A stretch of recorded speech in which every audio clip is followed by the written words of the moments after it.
Hi friends, నమస్కారం. మీ రమేష్ని. ఈరోజు topic వచ్చేసి చెట్లు, వృక్షాలు, ప్లాంట్స్, ట్రీస్.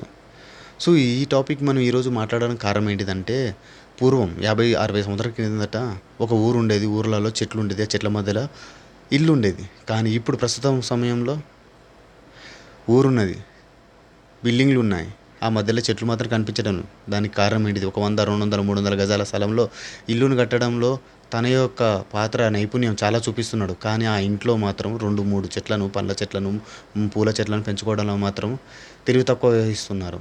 ఇందుకు కారణం, ఈ కారణానికి మూల్యం కంపల్సరీ మనం చెల్లించుకోవాల్సి వస్తుంది. ఎందుకంటే ఇప్పటికే ఆరోగ్యం, అలానే వాతావరణ సమతుల్యం దెబ్బతినడం జరుగుతుంది. దీనికి కారణం చెట్లే. ఎందుకు చెట్లు అయితే అనుకుంటారు. కానీ పూర్వకాలంలో కూలర్లు, ఏసీలు ఇలాంటి ఎలాంటి సందర్భాలలో మనం వాడలేదు.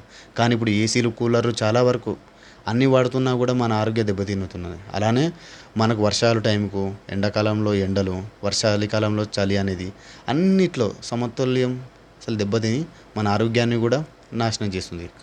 మొదటగా మనం చాలా దృష్టి పెట్టవలసింది భవిష్యత్తుని. భావితరాలకు ఇలాంటి వాతావరణాన్ని ఇస్తే వాళ్ళు ఎక్కువ కాలం బతకలేరు, ఎక్కువ కాలం ఉండలేరు. కాబట్టి ఇప్పటికైనా మీకు వినతి చేసుకునేది ఏమనగా, నరకడం బంద్ చేసి నాటడంలో మన యొక్క పాత్రను పాటించడం వల్ల మనము మన భవిష్యత్తుని, మన భావితరాలను కాపాడిన వాళ్ళమవుతాం. కాబట్టి థ్యాంక్ యూ. ఈ యొక్క నా భావాలను మీకు షేర్ చేసుకున్నందుకు కృతజ్ఞతలు. మీకు నచ్చితే షేర్, లైక్, కామెంట్, అలానే సబ్స్క్రైబ్ చేసుకోండి. Thank you.